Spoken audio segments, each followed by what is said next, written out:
보수주의자들도 용서할 수 없는 일들이 벌어지고 있으니 그게 바로 홍범도 장군 네. 흉상 철거 문제인 것 같습니다. 육사 안에 있는 홍범도 장군 비롯해서 여기에 지청자 예. 할아버지 흉상도 포함이 됩니다.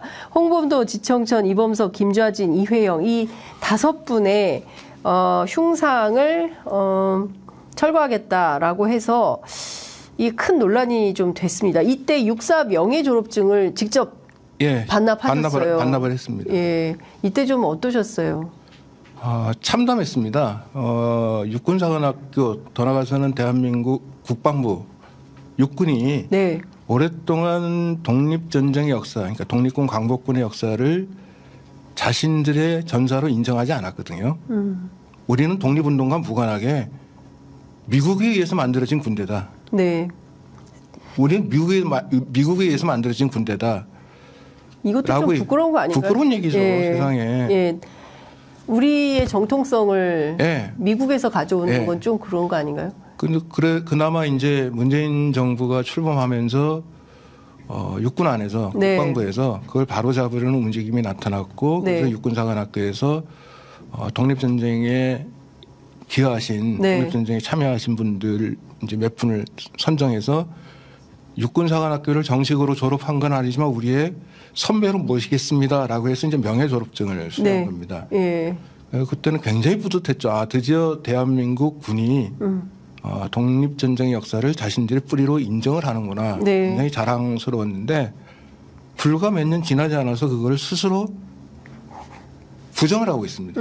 독립운동 역사는 대한민국 육군의 역사, 대한민국 육군사관학교의 역사와 무관합니다라고 선언한 셈이거든요. 그 뿌듯함이 컸던 만큼 배신감도 크고요. 저는 그런 생각을 합니다. 지하에 계신 독립전쟁 영웅들이 네. 한편으로는 억울해서 통곡을 할 것이고 어떤 분들은 분기탱천해서 네. 난 무덤 밖으로 나갈랜다라고 하실 것 같아요. 무덤 밖에 나가서 다시 싸워야겠다. 네. 저놈들하고 다시 싸워야겠다 그러실 것 같아요. 네. 그러니까요. 사실 3.1운동을 기화로 지금 뭐 기미독립 선언문을 네. 보면 이후에 이게 더 이상 평화적인 해결, 외교적인 해결을 일본 측에 촉구를 하지만 그게 안 된다고 판단을 해서 1920년 1월 그야말로 독립전쟁 원년을 선포하고 그때부터 무장투쟁을 시작한 거 아닌가요? 네. 네. 우리는 이제 흔히 기미독립선언서라고 불리는 그 네. 독립선언서만 알고 있는데 다른 독립선언서도 여러 개가 있었습니다. 이를테면은 해외, 그러니까 중국과 만주에서 활동하던 독립운동가들이 네. 대한독립선언서라는 것을 발표하는데요. 네. 대한독립선언서에서는 뭐라고 얘기하냐면 이제 독립전쟁해야 된다고 얘기합니다. 예. 독립전쟁. 독립전쟁해야 된다. 예. 무력으로 싸우지 않고서는 우리가 독립을 이룰 수 없다. 그러니까 다양한 방식으로 이제 독립을 모색한 거죠. 근데 그 기미독립선언서의 경우는 저는 그렇게 해석하는데요. 네. 기미독립선언서가 대상으로 한 것은 한편으로는 우리 민족이지만 네.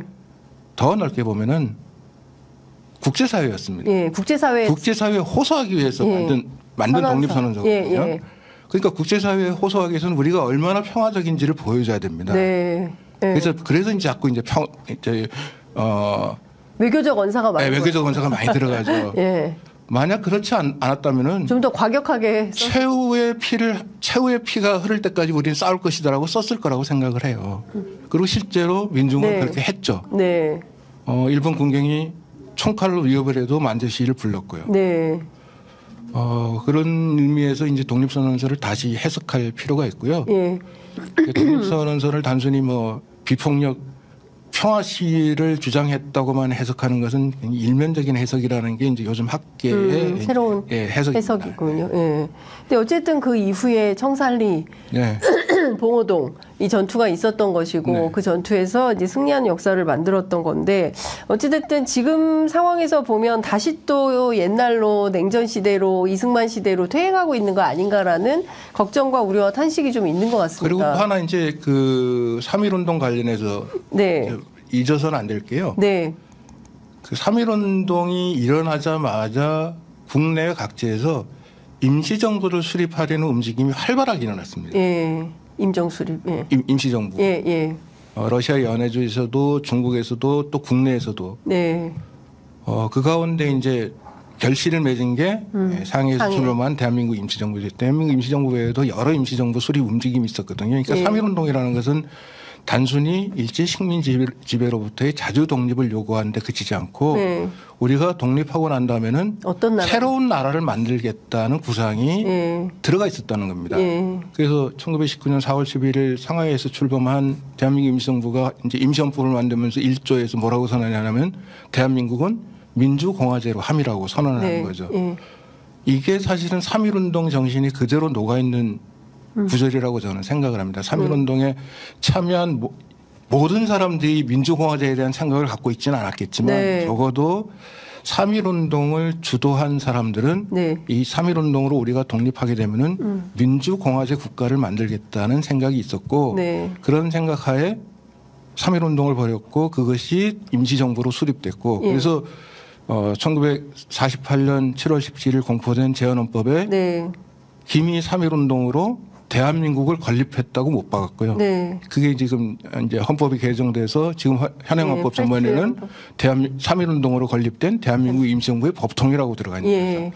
그러니까 3.1운동은 단순히 그냥 사람들이 거리에 나가서 독립을 외치는 시위에 그치는 것이 아니라 독립하고 난 다음에 민주적인 나라를 만들겠다는 뜻이 담겨 있었다는 겁니다. 그런데 이번 3.1절 기념사에서 놀라운 거는 네. 민주주의 얘기가 없어요. 그러네요. 민주주의 얘기가 없어요. 네. 민주주의 놀랍게도 얘기가 민주주의 없습니다. 얘기가 없습니다. 자유주의만 얘기하고 있고 민주주의가 없어요. 3.1운동이 대한민국 민주주의의 출발점이라고 할 수 있는데 네. 그 부분에 대한 얘기는 쫙 빠뜨리고 예. 자유주의 얘기만 하고 있습니다. 아, 진짜 생각해 보니까 북한에 대해서 한 절반 정도를 네. 포함해서 비판하고 네. 통일에 대한 입장을 네. 밝히고 실제로 가장 중요한 가치인 네. 민주공화국의 네. 가치, 민주주의의 가치를 누락했다. 예. 굉장히 중요한 문제 지적이신 것 같습니다. 근데 지금 중요한 포인트는 그 상당히 심각한 정도로의 퇴행이 벌어지고 있지만 그 역사학계도 그렇고 좀 아직은 조용한 뭐 저항을 하고 있지만 네, 그런 흐름은 없는 것 같다라는 좀 느낌이 좀 들기도 하는데요.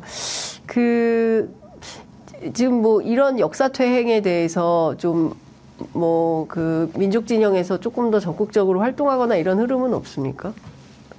이제 특정한 문제가 발생하면은 대응을 하죠. 이를테면은 뭐 홍건모 장관 흉상 철거 네. 문제가 불거졌을 때는 한국에 있는 50 몇 개의 역사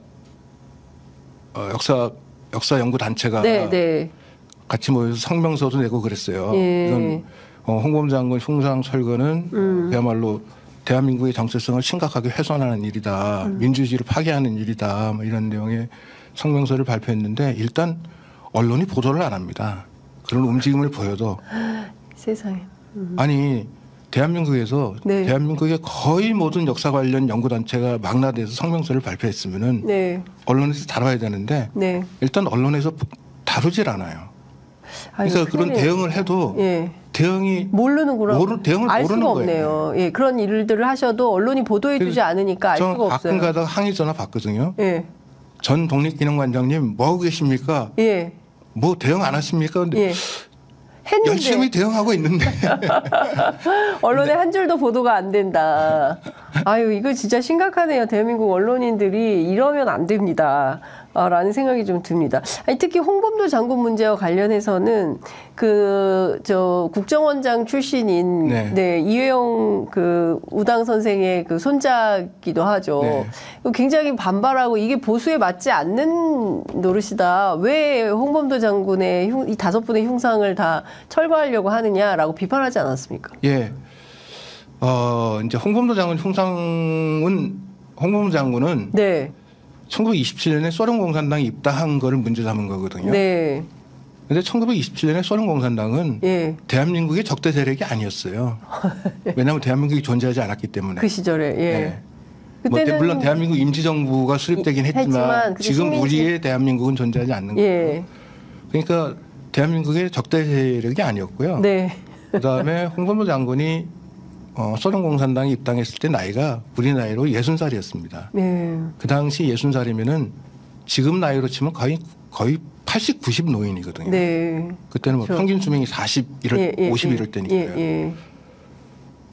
그 평생을 독립운동의 일선에서 싸우다가 더 이상 이제 늙고 병들어서 더 이상 이제 독립전쟁을 할 수 없는 분이 그 소련 연해주의 민족 지도자로 활동하기 위해서는 네. 아마도 당원증이 필요했겠죠. 네. 그런 차원에서 소련 공산당에 입당했다고 추정이 됩니다. 네. 공산주의자로 활동하기 위해서 그런 것이 아니라 연해주 고려인 사회의 민족 지도자로 활동하기 위해서는 당원증이 있어야 되니까 소련 공산당에 입당했을 것으로 추정이 되는데요. 네. 어쨌거나 그런 경력 딱 하나를 문제 삼아 가지고 홍범도 장군이 마치 대한민국에서 인정받을 수 없는 존재인 것처럼 몰아간 거거든요. 네. 심각한 독립운동가에 대한 심각한 모독이고요. 예. 당시 독립운동 진영이 뭐 좌우파로 나뉘어져 있었던 것은 사실인데요. 네. 중요한 사실은 좌우파로 나뉘어져 있던 독립운동가들도 독립이라는 우리 민족 최후의 목표를 달성하기 위해서는 손을 잡아야 된다는 생각을 포기한 독립운동가는 제가 알기로는 없었습니다. 그러니까 독립이라는 좌우를 뛰어넘어서 우리는 손잡고 독립을 이루어야 된다. 그걸 잘 보여주는 게 1940년대 대한민국 임시정부거든요. 네. 그건 이제 합작정부라고 부르죠. 네. 합작정부로서 임시정부가 그걸 가장 잘 보여주는 건데요.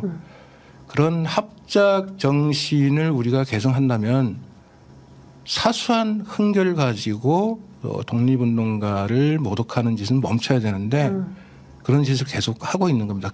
만약 그런 잣들을 계속 들이대다 보면은 아마 대한민국에서 독립운동가로 인정받지 못할 분들이 무수히 나올 겁니다. 그럼 그 자리에 다른 사람을 채우려고 하겠죠.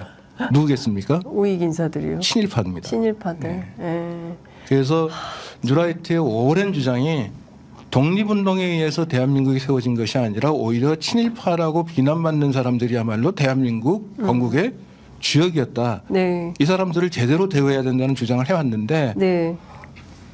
지금까지는 이제 솔직히 말씀드려서 정신 나간 놈들이 헛된 소리 정도로 치부를 했는데 이게 지금 정권의 이념이 돼버렸어요. 네. 정권의 이념. 예. 예. 그게 심각한 거죠. 예. 근데 홍범도 장군 사실 박정희 정부에서 박정희 대통령이 건국훈장 네. 수여했잖아요. 62년에요. 예, 1962년에.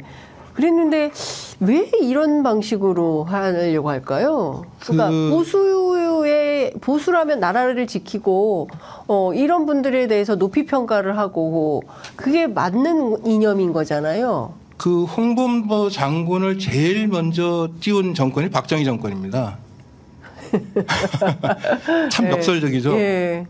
왜 그랬냐면은 예. 1960년대 들어서 북한은 이른바 주체사관이라는 것으로 네. 명백하게 자신의 정체성을 밝힙니다.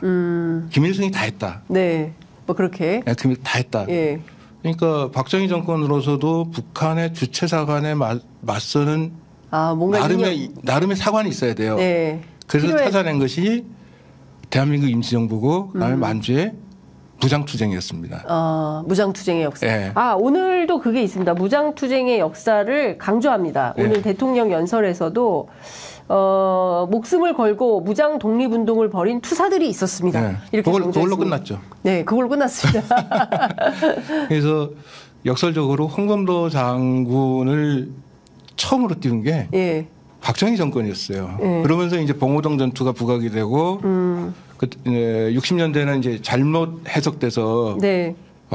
김자진 장군의 청산리 전투. 그래서 봉오동 전투와 청산리 전투가 북한에서 말하는 주체사관 이전에 있었던 우리 민족이 거둔 역사다 이렇게 예. 자랑했거든요. 예. 그래서 홍범도 장군의 경우도 박정희 정권이 1962년에 처음 독립운동가를 후송할 때 첫 번째 포상 대상에 포함됐습니다. 제가 자료를 찾아봤더니 그 당시 이제 포상을 할 때 네.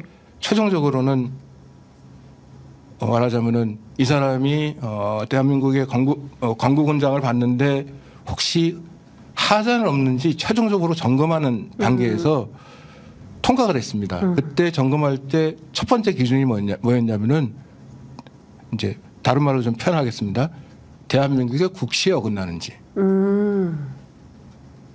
당시 박정희 정권이 5.16 군사 쿠데타 일으키고 난 다음에 내세운 게 뭐였죠? 방공이 제1의 국시라 그랬거든요. 네. 반공이 제1의 국시라고 내세운 박정희 정권도 홍범도 장군을 국시에서 어긋나지 않는다고 판단한 겁니다. 예. 그러니까 소련 공산당 입당 문제될 게 없다. 없다라고 판단한 거죠. 그런데 지금 왜 그걸 이제 파내려고 하는 거죠. 박정희 전 대통령을 추종하는 세력에서 오히려 그걸 부정하고 있는 거죠. 그래서 자기들의 어떤 내적 갈등과 교란이 생겨서 이게 지금 그래서 문제가 되고 있고. 사실은 뭐 윤석열 정권의 10대 실정 그러면은 꼭 포함되는 게 홍범도 장군 흉상철거 문제거든요. 그렇습니다. 그러면은 윤석열 정권을 부정적으로 평가하는 여론보다 더 높은 비율로 홍범도 장군 흉상철거는 잘못됐다고 얘기하는 여론조사 결과가 나와요. 그렇죠. 그건 뭐냐면은 이른바 보수 세력 가운데서도 왜 홍범도 장군을 공산주의자로 몰아? 그건 아니잖아라고 생각하는 일부의 사람들이 있다는 예, 그러니까 우리 스스로 왜 우리 역사를 부정하고 왜곡하는 거야? 홍범도 그건 안 장군은 되지. 우리 민족의 영웅이잖아. 예. 그냥 놔뒀으면 좋겠어라고 생각하는 사람들이 있다는 거죠. 있다. 알겠습니다.